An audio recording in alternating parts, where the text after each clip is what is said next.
آخر میں اس سوال کے جواب میں میٹھے میٹھے مسلمان بھائیوں سے بھی ریکویسٹ کروں گا کہ قرآن کو جب آگ لگائی گئی تو آپ کو تو بڑا اشتعال آیا ہے، لیکن جو کچھ آپ قرآن کے ساتھ کر رہے ہیں،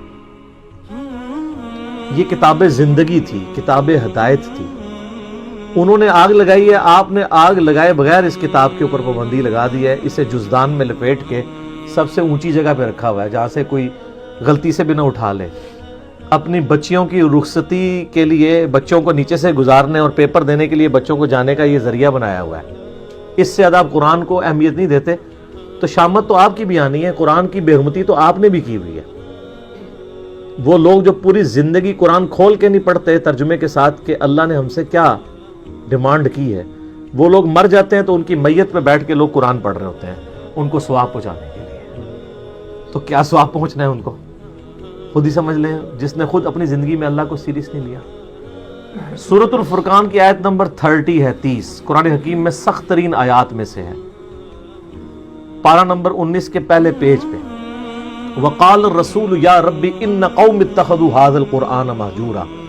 نبی صلی اللہ علیہ وآلہ وسلم شکایت کریں گے کہ اے اللہ میری امت نے قرآن کو پیٹھ کے پیچھے ڈال دیا تھا۔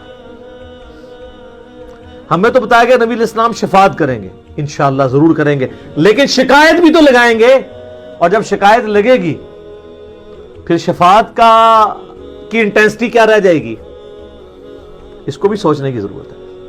نبی علیہ السلام پوری زندگی قرآن قرآن قرآن قرآن۔ سورہ ال عمران کی آیت نمبر 103 ہے، وَاعْتَصِمُوا بِحَبْلِ اللَّهِ جَمِيعًا وَلَا تَفَرَّقُوا۔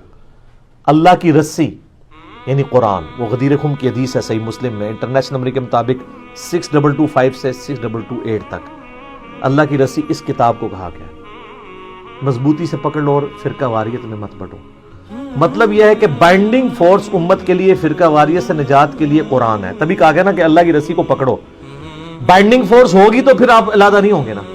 اور اس کو وائس ورثہ بھی کر لے کہ جو اللہ کی کتاب کو چھوڑے گا وہ لازمی فرقہ واریت میں پڑ جائے گا، اینڈ وائس ورثہ۔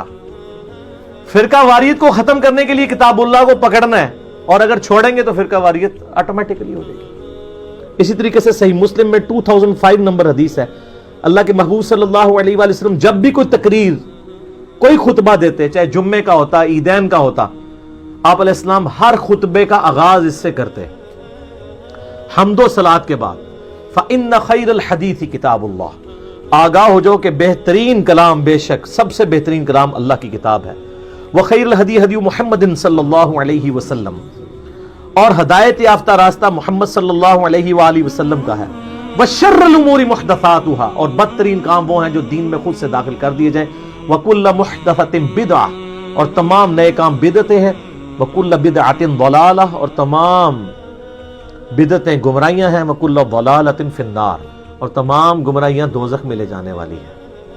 یہ صحیح مسلم میں بھی، سنن نسائی میں بھی، ابو داؤد، ترمذی، ابن ماجہ میں بھی سکیٹرڈ فارم میں یہ سارے خطبے موجود ہیں۔ تو نبی علیہ السلام پوری زندگی جس کتاب کو ایمفسائز کرتے رہے، اس کتاب کو آگ لگانے پر کافر پر تو غصہ ہے، جو آپ نے انٹلیکچوئل آگ اس کتاب کو لگا رکھی ہے، فزیکل آگ نہیں لگائی ہوئی، لیکن اینڈ ریزلٹ یہ ہے کہ انہوں نے بھی کتاب اللہ کی توہین کی، آپ نے توہین اس حوالے سے کر دی کہ قرآن کے اوپر عمل ہی نہیں کیا، قرآن کو جزدان میں لپیٹ کے رکھ دیا، اس کا ترجمہ ہی نہیں پڑھا۔ اور یار کوئی گورا بھی آپ کو خط لکھے نا تو آپ 4 دوستوں کے پاس جائیں گے اس کا ترجمہ کروانے کے لیے، اور جو اللہ نے آپ کی کتاب زندگی آپ کی طرف بھیجی، آپ کے پاس یہ ٹائم بھی نہیں کہ اس کے ترجمے ہوئے میں، اگر آپ بریلوی ہیں امزہ بریلوی صاحب کا ترجمہ پڑھ لیں، اگر دیوبندی ہیں اشرف تھانوی صاحب کا پڑھ لیں، اگر اہل حدیث ہیں تو جونا گڑھی صاحب کا پڑھ لیں، اگر آپ اہل تشیع ہیں تو سید فرمان علی شاہ صاحب کا پڑھ لیں، اگر آپ بالکل سادہ مسلمان ہیں، کسی کا نہیں پڑھنا چاہتے، نیوٹرل بندوں کا، تو آپ مولانا مودودی کا پڑھ لیں، اور اسی طریقے سے فتح محمد جلندری کا پڑھ لیں، وہ پڑھو صحیح، روز نہ مارو۔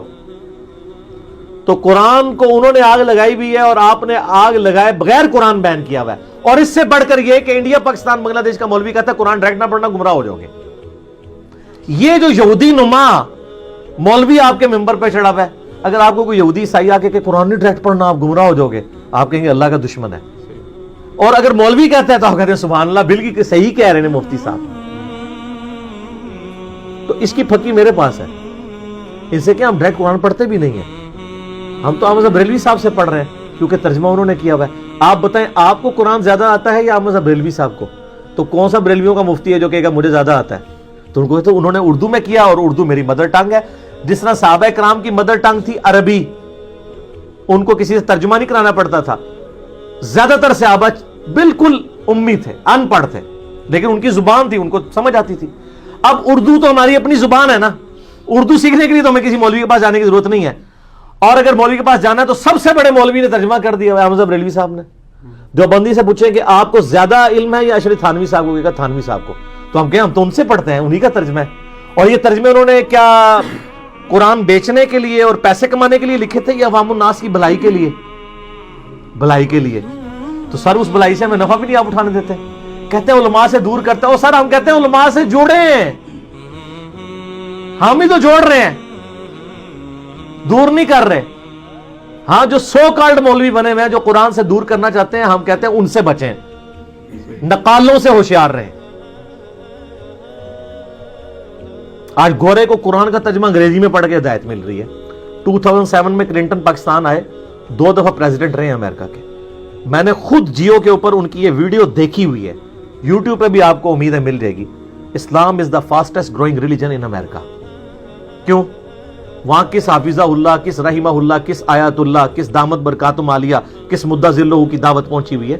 قرآن کا ترجمہ جب 2001 میں ٹوئنز ٹاور کے اٹیک کے بعد اسلام کو ملائن کیا گیا, لوگوں نے اسلام کو اسٹڈی کرنا شروع کیا, اسلام کی طرف مائل ہو گئے.